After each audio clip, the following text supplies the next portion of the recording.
Alright, Karina baby, for October the 3rd, we have Autumn Friends from A Year Full of Stories. Autumn Friends. Wood, mouse, squirrel, pheasant, owl, red fox, hedgehog, song thrush, mole, frog by the water, snail on the wall. Can you name these autumn friends? Did you find them all? Oh my. Do you see them all?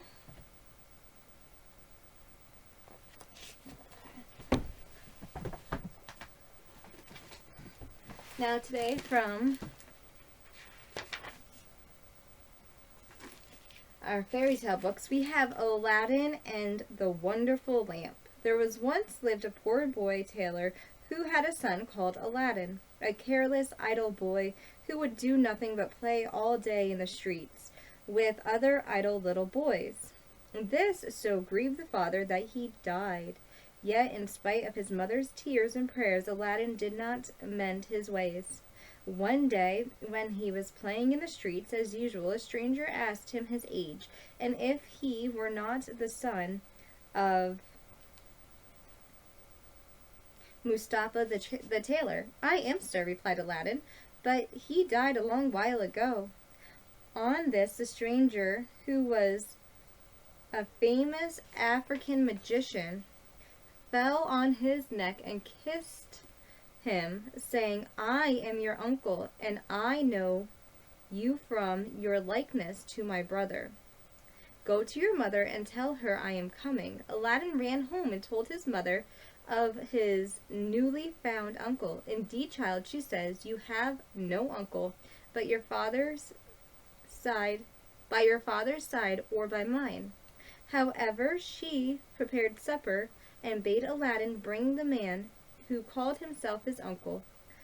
He came laden with wine and fruit, and presently he knelt and kissed the place where Mufada used to sit. He said to Aladdin's mother not to be surprised at never having seen him before, as he had been 40 years out of the country. The African magician then turned to Aladdin and asked him his trade, at which the boy hung his head, while his mother burst into tears. On learning that Aladdin was idle and would learn no trade, he offered to take a ship for him and stock it with merchandise.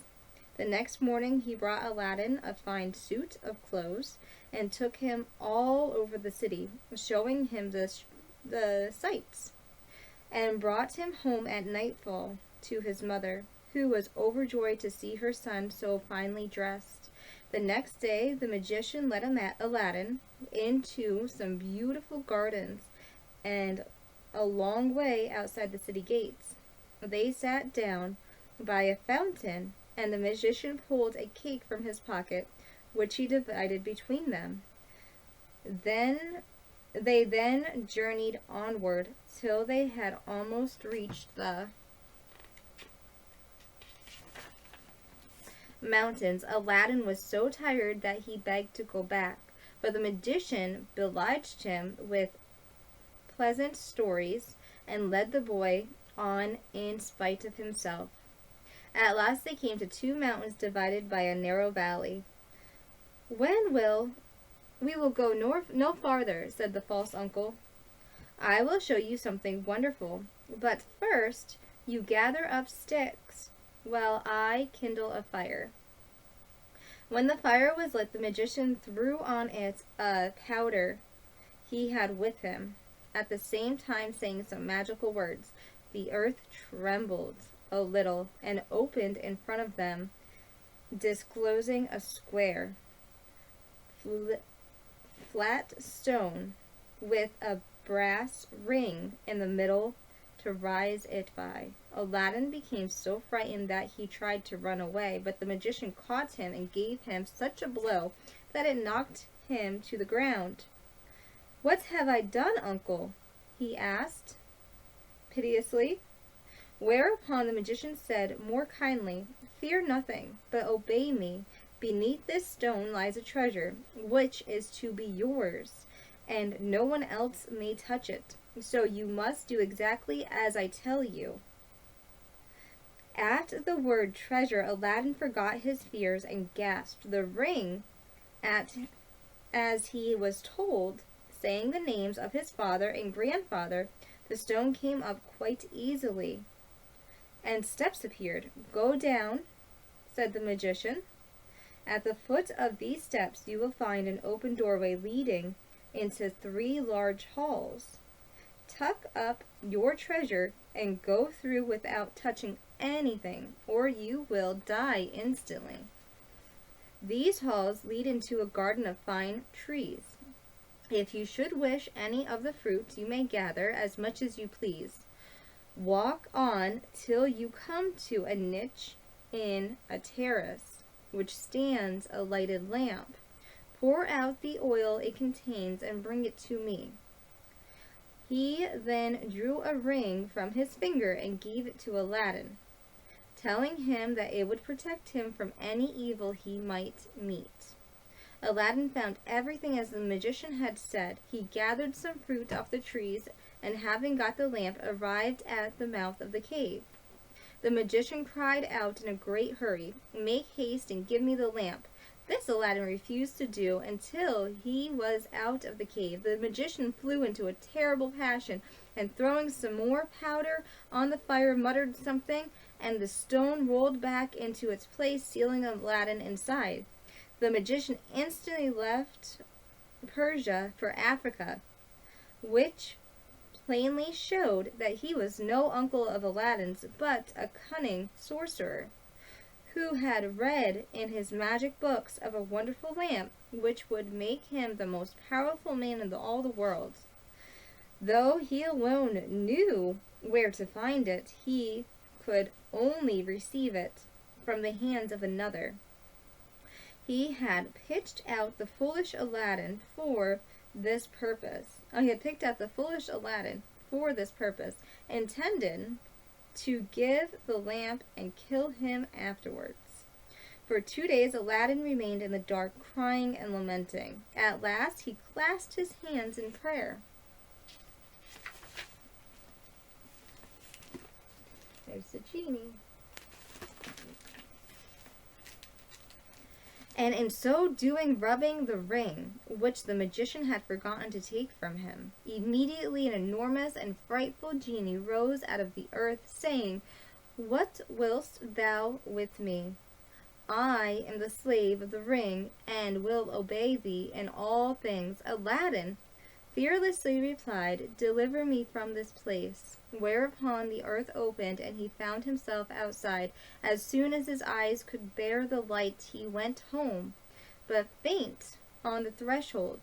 When he came to himself, he told his mother what had passed, and showed her the lamp and the fruits, in reality precious stones, which he had gathered in the garden.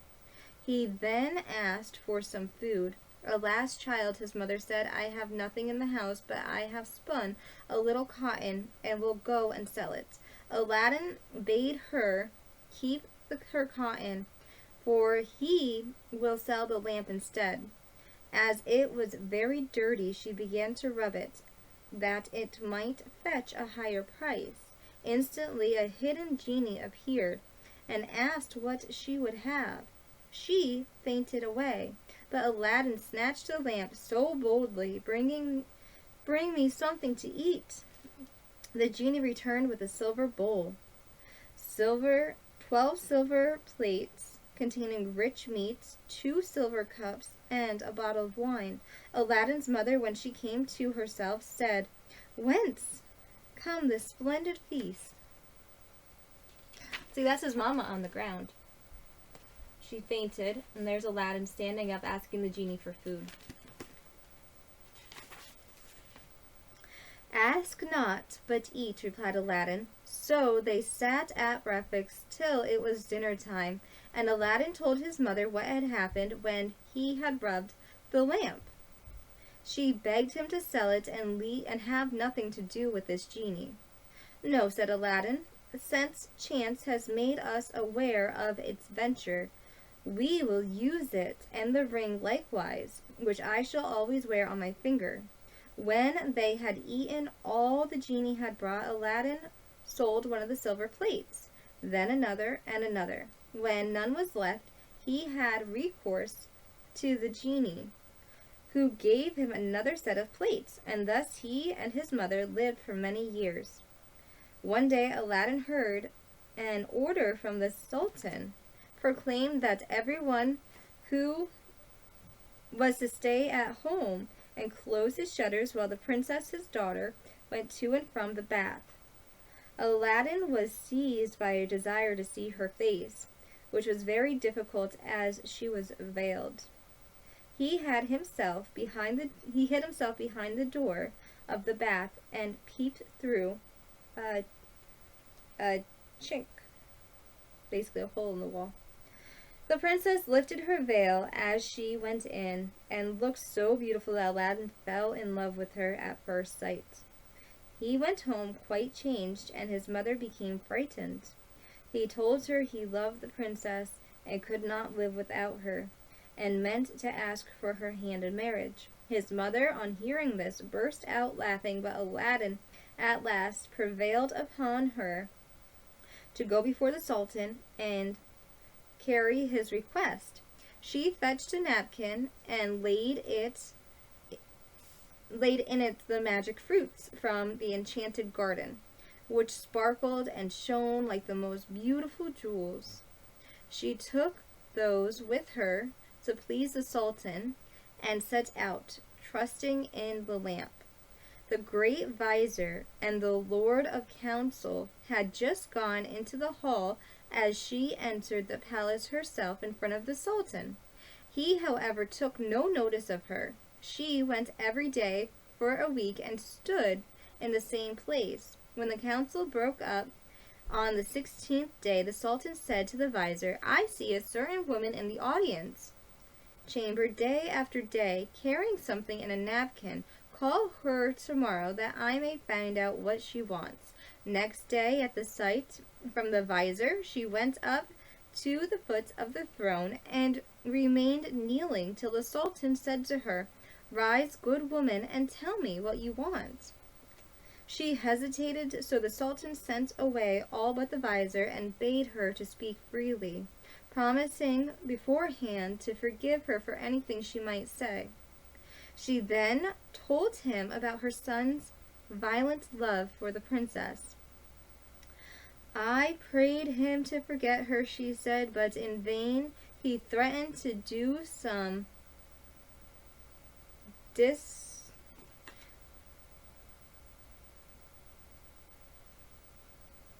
desperate deed if I refused to go and ask your majesty for the hand of the princess. Now I pray you to forgive not me alone, but my son Aladdin." The Sultan asked her kindly what she had in the napkin, whereupon she unfolded the jewels and presented them.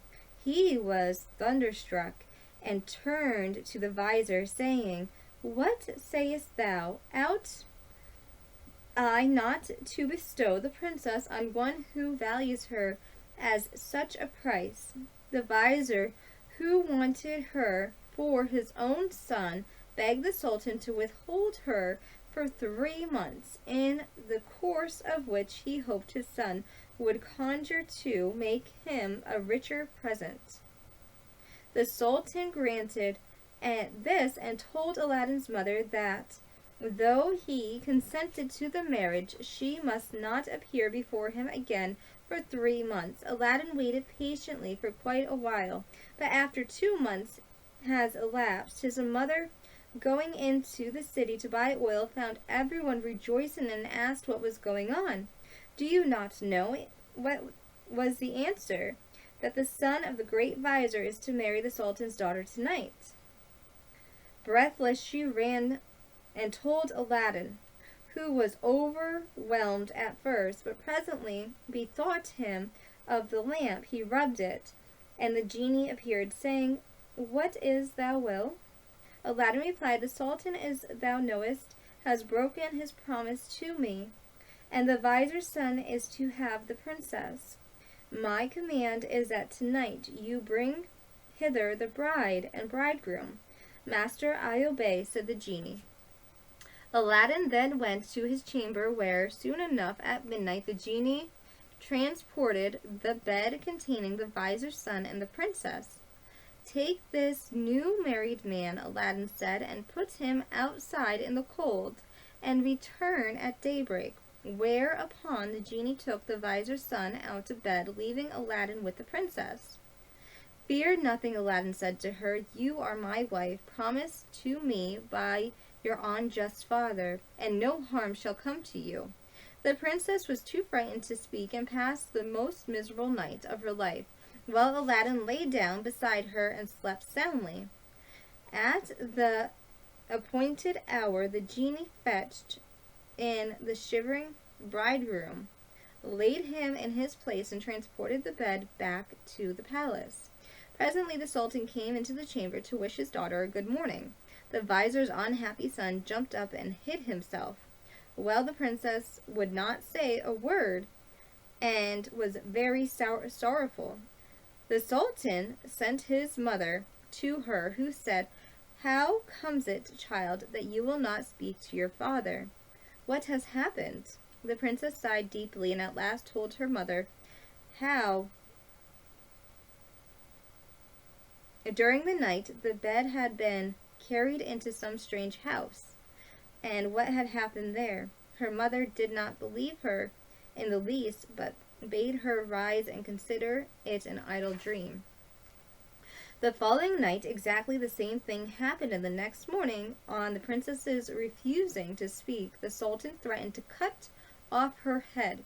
She then confessed, bidding him ask the vizier's son if it were not so. The sultan told the vizier to ask his son, who admitted the truth, adding that, dearly as he loved the princess, he would rather die than go through another such frightful night, and he wished to be separated from her. His wish was granted, and there was an end of feasting and rejoicing. When the 3 months were over, Aladdin sent his mother to remind the sultan of his promise. She stood waiting to see the sultan, and he, who had forgotten Aladdin, at once remembered him and summoned his mother. On seeing her poverty, the sultan felt less inclined than ever to keep his word, and asked advice from the vizier, who told him to set so high a value of the princess that no man could come up with it. The sultan then turned to Aladdin's mother, saying, Good woman, a sultan must remember his promises, and I will remember mine. But your son must first give me 40 basins of gold, brimful of jewels, carried by 40 black slaves, led by as many white ones, splendidly dressed. Tell him that I await his answer. The mother of Aladdin bowed low and went home, thinking all was lost. She gave Aladdin the sultan's message, then said, He may wait long enough for your answer. Not so long, mother, as you think, her son replied. I would do a great deal more than that for the princess. He summoned the genie, and in a few moments the 80 slaves arrived and filled with the small house and garden. Aladdin made them set out to the palace 2 by 2, followed by his mother. They were so richly dressed, with such a splendid jewels in their belts, that everyone crowded to see them, and the basins of gold they carried on their heads.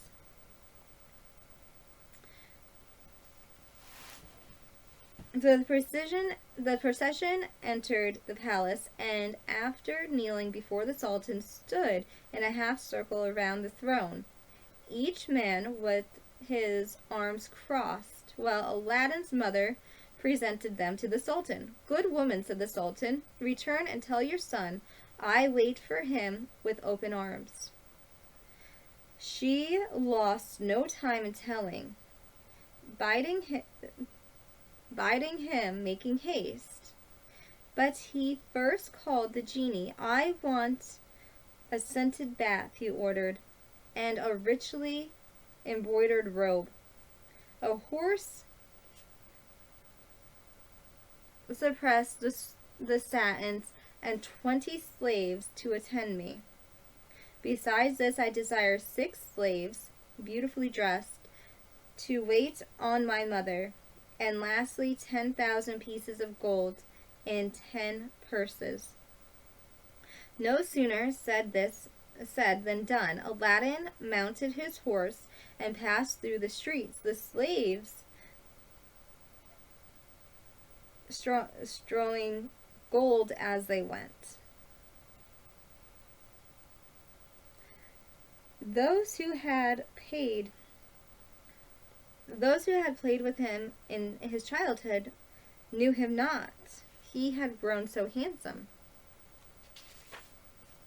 When the Sultan saw him, he came down from his throne, embraced him, and led him into the hall, where a feast was spread, intending to marry him to the princess that very day. But Aladdin refused, saying, "I must build a palace fit for her," and took his leave. Once home, he said to the genie, "Build me a palace of the finest marble, set with jasper, agate, and other precious stones. In the middle you shall build me a large room with a dome, its 4 walls of massive gold and silver, each side having 6 windows, whose lattices, except for one, which is to be left unfinished, must be set with diamonds, emeralds, and rubies. There must be stables and horses and grooms and slaves. Go and see about it." The palace was finished by the next day, and the genie transported him there and showed him all of his orders faithfully carried out, even to the laying of a velvet carpet from Aladdin's palace to the Sultan's. Aladdin's mother then dressed herself carefully and walked to the palace with her slaves.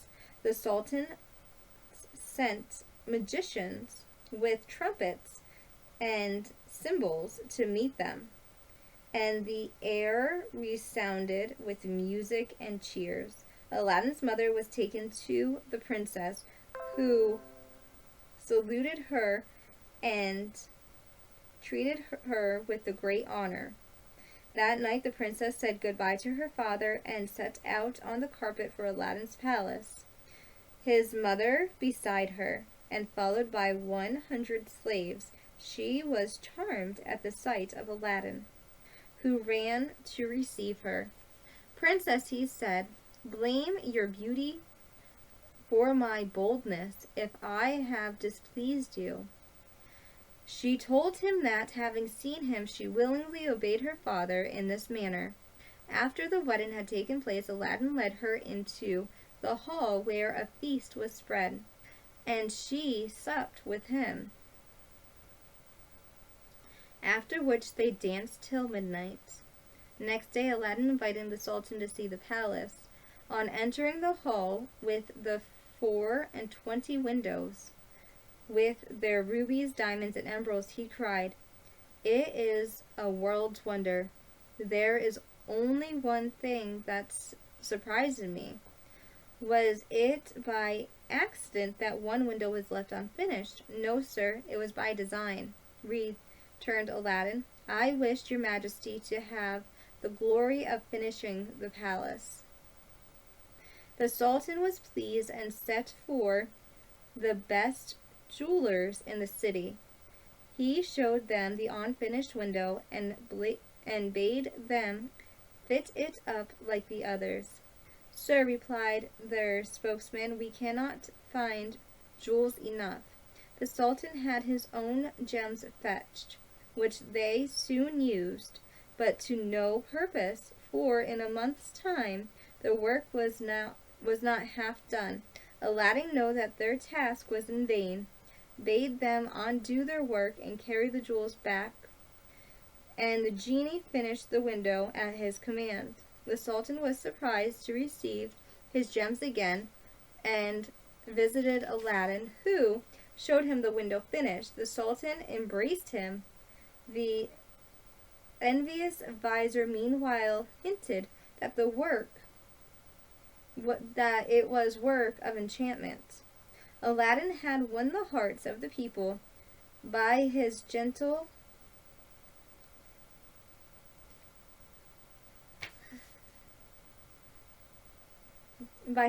bearing. He was made captain of the Sultan's army and won several battles for him, but remained modest and courteous as before, and lived thus in peace and contentment for many years. But far away in Africa the magician remembered Aladdin, and by his magic arts discovered that Aladdin, instead of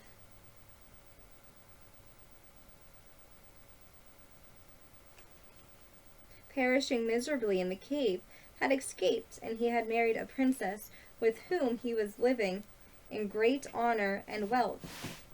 He knew that the poor tailor's son could only have accomplished this by means of the lamp, so he traveled night and day till he reached the capital of Persia, bent on Aladdin's ruin. As he passed through the town, he heard people talking about the marvelous palace. "Forgive my ignorance," he said. "What is this palace you speak of?" "You have not heard of Prince Aladdin's palace?"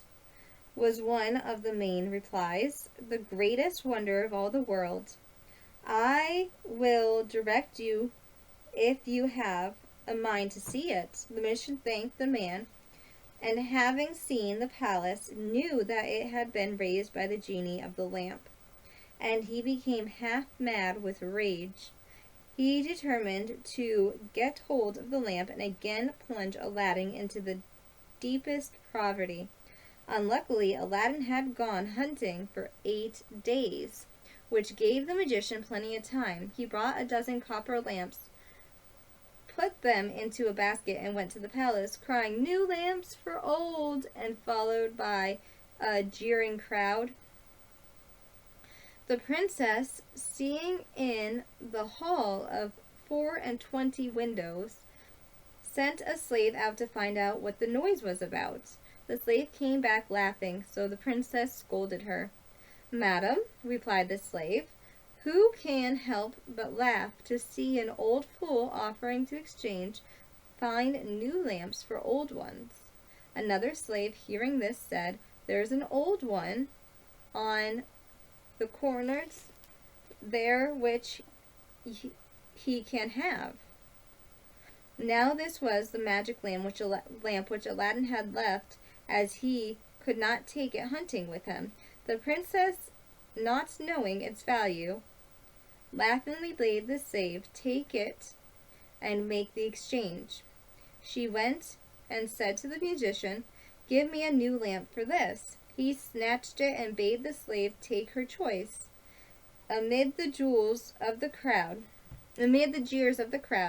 little he cared, but left off carrying his lamp and went beyond the city gates to a lonely place, where he remained till nightfall. When he pulled out the magic lamp and rubbed it, the genie appeared, and at the magician's command carried him together with the palace and the princess in it, to a lonely place in Africa. Next morning the Sultan looked for the window towards Aladdin's palace and rubbed his eyes, for it was gone. He sent for the vizier and asked him what had become of the palace. The vizier was lost in astonishment. He again put it down to enchantment, and this time the Sultan believed him, sending 30 men on horseback to fetch Aladdin in chains. They met him as he was riding home, bound him, and forced him to go with him on foot.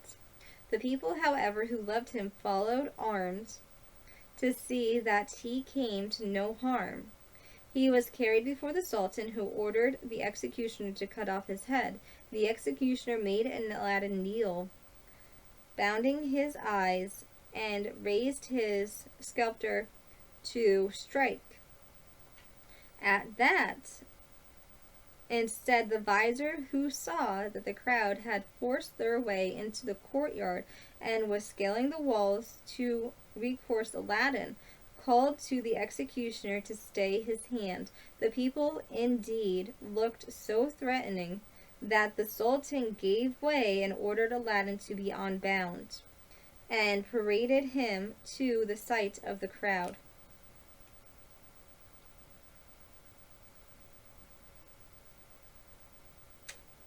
And pardon him in the sight of the crowd.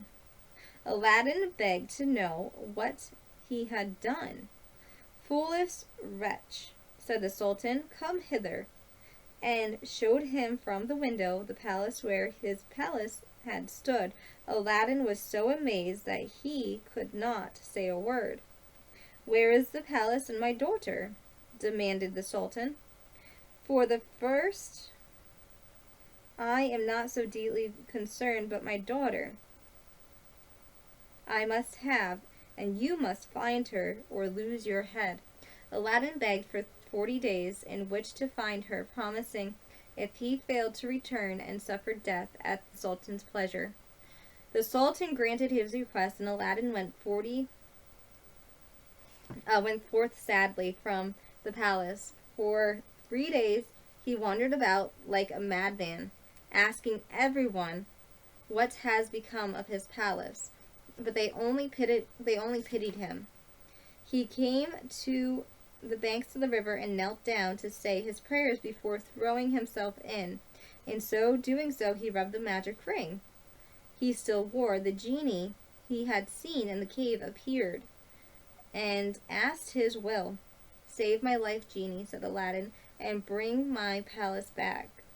That is not in my power, said the genie. I am only the slave of the ring, for you must ask the slave of the lamp. Even so, said Aladdin, but thou canst take me to the palace and set me down under my dear wife's window. He at once found himself in Africa under the window of the princess, where he fell asleep from sheer weariness. He was awakened by the singing of the birds, and his heart was lighter.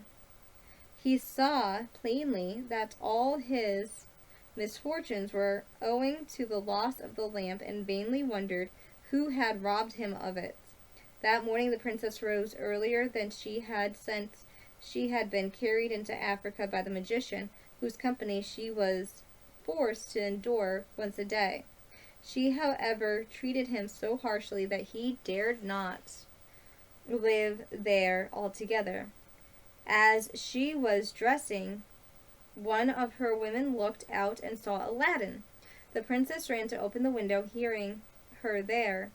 Aladdin looked up. She called him to come to her. A great was their joy at seeing each other again. After he had kissed her, Aladdin said, I beg of you, princess, before we speak of anything else, for your own sake and mine, tell me what has become of an old lamp I left on the countenance of the hall of 40 windows when I went hunting. Alas, she said, I am the innocent cause of your sorrows, and told him of the exchange of the lamp. Now I know, cried Aladdin, that we have to think of the African magician for all this. Where is the lamp? He carried it about with him, said the princess. I know, for he pulls it out of his robe to show me. He wishes me to break my faith with you and marry him, saying that you were beheaded by my father's command. He is forever speaking ill of you, but I only reply by my tears. If I persist, I doubt not that he will use violence. Aladdin comforted her and left her for a while. She changed clothes with the first person he met in the town, and after buying a certain powder returned to the princess, who let him in by a little side door. Put on your most beautiful dress, he said to her, and receive the magician with smiles. Lead him to believe that you have forgotten me. Invite him to sup with you and say you wish to taste the wine of his country. Now listen while I tell you what else to do." She listened carefully to Aladdin, and when he left her astray himself gaily for the first time since leaving Persia, she put on a belt and a harness of diamonds, and seeing in a glass that she looked more beautiful than ever, receiving the magician, saying to his great amazement, "I have made up my mind that Aladdin is dead, and that all my tears will not bring him back to me. So I am resolved to mourn no more, and therefore invite you to sup with me. But I am tired of the wines of Persia, and therefore desire to taste those of Africa." The magician flew to his cellar, and the princess put the powder Aladdin had given her into her cup. When he returned, she asked him to drink into her cup. When he returned, she asked him to drink her health in the wine of Africa, handing him her cup in exchange for his. As a sign, she was recoiled to him. Before drinking, the magician made a speech in praise of her beauty, but the princess cut him short, saying, "Let us drink first, and you shall say what you will afterwards." She set her cup only to his lips, while the magician drained his to the dregs, thereupon fell back lifeless. The princess then opened the door to Aladdin and flung her arms around his neck, but Aladdin held her off, bidding her to leave him, as he had more to do. He then went to the dead magician, took the lamp out of his vest, and bade the genie carry the palace back to Persia. This was done, and the princess in her chamber felt only 2 slight shakes, and little thought she was at home again. The sultan, who was sitting in his bedchamber mourning for his lost daughter, happened to look up and rubbed his eyes, for there stood the palace as before. He hastened forth, and Aladdin received him in the hall of the 24 windows. With the princess at his side, Aladdin told him what had happened and showed him the dead body of the magician, and he might believe a 10-day feast was proclaimed, and it seemed as if Aladdin might now live and rest for the rest of his life in peace. But it was not to be. The African magician had a younger brother who was, if possible, more wicked and cunning than that of the elder. He traveled to Persia to avenge his brother's death, and went to visit the pious woman called Fatima, thinking she might be of use to him. He entered her hall and clapped a dagger to her breast, telling her to rise to do his bidding on pain of death. He changed clothes with her, colored his face like hers, covered it with her own veil, and murdered her that she might tell no tales. Then he went towards the palace of Aladdin, and all the people, thinking he was the holy woman, gathered around him, kissing his hands and begging his blessing. When he reached the palace, there was such a noise that the princess bade her slave look out the window and ask what was the matter. The slave said it was the holy woman curing people of their ailments by her touch, whereupon the princess, who had long desired to see Fatima, sent to her. On coming to the princess, the magician offered up a prayer for her health and prosperity. When he had finished, the princess made him sit by her and begged him to stay with her a while. to stay with her always. The false Fatima, who wished for nothing better, consented, but kept his veil down for fear of discovery. The princess showed him the hall and asked him what he thought of it. "It is truly beautiful," said the false Fatima. "In my mind it wants but one thing." "And what is that?" said the princess.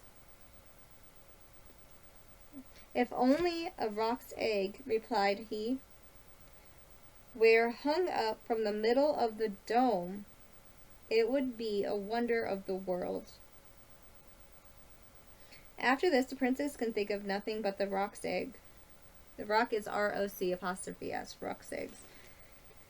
And when Aladdin returned from hunting, he found her in a very ill humor. He begged to know what was amiss, but she told him that all her pleasure in the hall was spoiled for the want of the roc's egg hanging from the dome.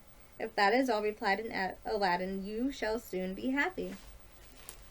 He left her and rubbed the lamp, and when the genie appeared, commanded him to bring a roc's egg. The genie gave such a loud and terrible shriek that the hall shook. "Wretched," he cried, "it is not enough that I have done everything for you, but you must command me to bring my master and hang him up in the midst of your dome? You and your wife and your palace deserve to be burned to ashes for this request. But I know it does not come from you, but from the brother of the African magician whom you destroyed. He is now in your palace disguised as the holy woman Fatima, whom he murdered. He it was who put the wish into your wife's head. Take care of yourself, for this man means to kill you." So saying, the genie disappeared. Aladdin went back to the princess, saying that he had ached and requesting that the holy Fatima should be fetched to lay her hands on it. But when the magician came near, Aladdin seized his dagger, piercing him in the heart. "What have you done?" cried the princess. "You have killed a holy woman." "Not so," replied Aladdin, "but a wicked magician," and told her of how she had been deceived. After this, Aladdin and his wife lived in peace. He succeeded the Sultan when he died, and reigned for many years, leaving behind him a long line of kings. All right.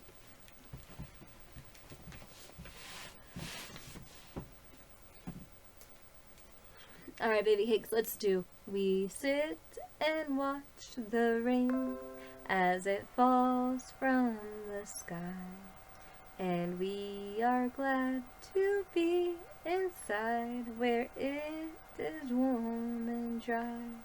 Oh yes, I do love the rain. It keeps the earth so clean and helps the pretty flowers grow from the mountains to the streams. Alright, actually, let's go over the story of Aladdin. So what did we learn? We learned about magicians and how magicians can disguise themselves and deceive people. A magician pretended to be Aladdin's uncle, right? And say that he knew his father and his grandfather and that Aladdin was meant for a great treasure. Now, who knows if Aladdin was actually meant for this great treasure, because he had to use his father's and his grandfather's name to get into this secret place that came up from the ground that looked like a ring and a square coming up from the ground, right? And then Aladdin lost everything, right? He was stuck in the cave, and then he found a magic ring who let him out, and then he found a magic lamp who fed him, and he didn't go overboard with it. He stayed within reason.